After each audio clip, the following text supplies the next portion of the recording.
Welcome back to The Explainer. Today we're diving into something absolutely wild. We are unpacking the explosive, multi-layered story of an undercover operation that triggered the complete and utter collapse of a massive Southeast Asian drug cartel. Honestly, it's a fascinating case study in criminal paranoia, the staggering cost of justice, and the sheer grit required to survive it all. We're going to look at exactly how a highly organized, data-driven criminal syndicate known as the Chumen literally tore itself apart from the inside out. To really grasp how this empire fell, we gotta start right in the middle of the chaos. Stop the car. There's a submachine gun in the trunk. Now this isn't a line out of some action movie script. This was the frantic life-or-death reality for a group of undercover police officers whose cover had just been blown. I mean, think about it. They're completely out of bullets, their car's about to explode, and they're surrounded by heavily armed cartel members who know exactly where they are heading. We are dropping right into a desperate escape that would become the ultimate catalyst for the entire syndicate's undoing. Okay, let's break this down. Phase 1. The deadly border escape. So surviving that initial shootout? Yeah, that was just the beginning. This timeline maps out the sheer desperation of these officers. Starting at point 1, boom, they're ambushed under heavy fire. This forces them completely off the main border roads, which are just crawling with cartel hitmen. That pushes them into point 2, fleeing via dirt roads deep into the jungle. And it's brutal.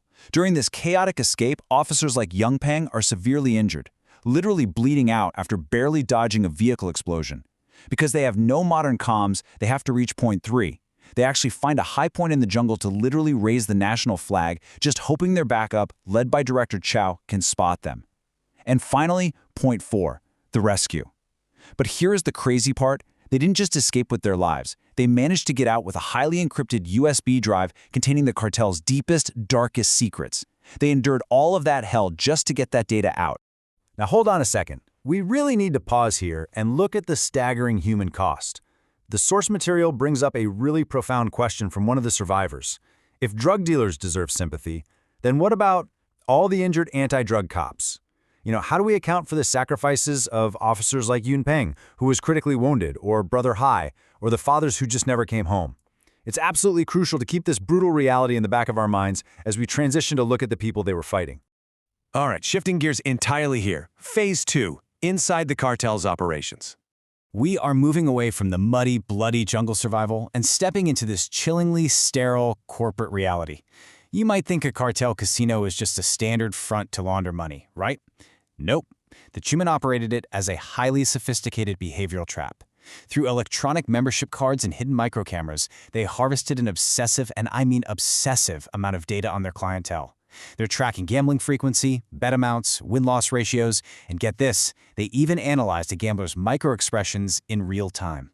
As one cartel figure chillingly put it, it isn't just a business, it is a bloodless plunder.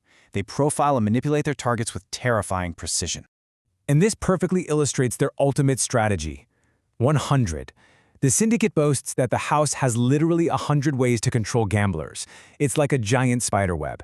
The more customer loses, the more the cartel traps them in this web of dependency. They start offering the big losers luxury treatment, champagne, 5-star hotel suites, limousine rides, and crucially, free drugs. They use their massive resources to ensure that once you step into their ecosystem, you are permanently under their thumb. No way out. Which leads us to the fallout. Phase 3. Paranoia, betrayal, and murder. So, remember that USB drive the police escaped with? Well, that missing data, mixed with the utter humiliation of the police slipping right through their fingers, injected pure, unadulterated paranoia directly into the cartel's leadership. The syndicate immediately began to just eat itself alive. The criminal underworld completely fractured into two polarizing sides.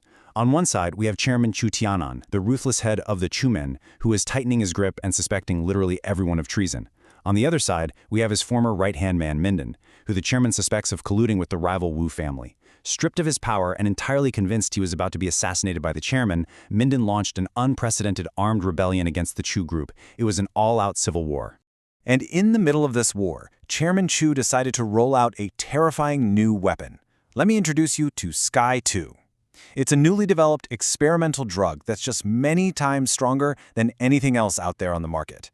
But because its development was rushed and incomplete, it carried horrific physical side effects. And what's absolutely vital to understand here is that Chairman Chu didn't just want to sell this drug, he weaponized it. He used it as an instrument of torture and execution for anyone within his own ranks that he even suspected of betrayal. To really grasp the cruelty of the chairman, let's carefully walk through the exact step-by-step torment a traitor was forced to endure when they were made to swallow Sky 2. Just picture this scene for a second. The chairman is calmly playing box B minor in the background, literally complaining that the traitor's screams are ruining the atmosphere. He forces the guy to consume the drug. Step 1. Immediate epilepsy, violent convulsions, and spasms. Step 2. The victim feels a sensation like tens of thousands of bugs are biting them. It starts at the skin, moves to the flesh, the organs, and finally becomes this extreme itching deep into the bone marrow that makes them want to literally tear themselves apart. Step 3. The victim enters this state of frantic dancing, thrashing around until they just bleed out. It is a deeply visceral, terrifying method of keeping his subordinates in line. But the paranoia didn't stop there. The chairman made his stance terrifyingly clear. He said, "He's the first to betray the Chu group, and I hope he's the last." He dropped that line after executing another betrayer, his direct subordinate Wang Yujiang. But for Wang, the chairman used a totally different method, a lethal injection of pure heroin. He coldly told him to enjoy it before you die, simply because it would leave him with an intact body. The chairman was systematically purging his own empire, trying to finalize his absolute yet rapidly crumbling authority. Let's see how this all builds to the end. Phase 4. The final courtroom verdict. We are officially leaving the lawless underworld and stepping into the stark, sterile reality of the courtroom. And man, this trial brought an astonishing twist regarding the chairman's daughter, Chu Ying. Her defense was honestly a masterclass in shifting blame. She stood there and claimed absolute innocence. She said she studied in China from a young age and was completely uninvolved in the family business. She claimed she was terrified of blood and vehemently denied killing anyone. Even more shockingly, regarding the absolute bloodbath at her own wedding, she pinned it entirely on the deceased Wang Yujiang. She claimed he was jealous, poisoned the wedding, took her hostage as a human shield, and basically forced her father to shoot him in the back. And because the dead can't testify, right, her narrative stood completely unchallenged in the courtroom. So how did the court actually rule? Just look at the stark contrast in these final verdicts.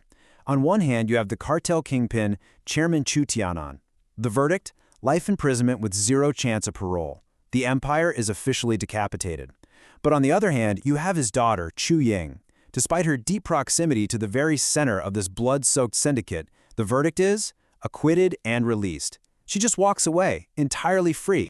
And this leaves us with a really heavy, lingering question to chew on. At what cost does justice dismantle a criminal empire? We've seen the insane data-driven manipulation, the brutal paranoia, the internal civil war, and those horrific chemical executions. But we also really have to remember the anti-drug cops who bled out on those dirt roads just to secure that USB drive. A kingpin is behind bars for life, sure, but a key player walks free. And the surviving officers? They are going to carry that physical and psychological trauma forever. It's a very sobering reminder that toppling a syndicate of this magnitude requires a massive toll, paid in blood and sacrifice. Well, thank you for joining me for this explainer. I really hope it gave you a clear, structured view into the anatomy of this extraordinary operation. Until next time, keep questioning the world around you. Hello guys, welcome to Hollywood movies trailers and coming soon movie. Hey YouTube, is my controversy on small activities real? So guys, subscribe. Let's begin and we start. Coming to amazing movie trailer story. Tomorrow 10 p.m.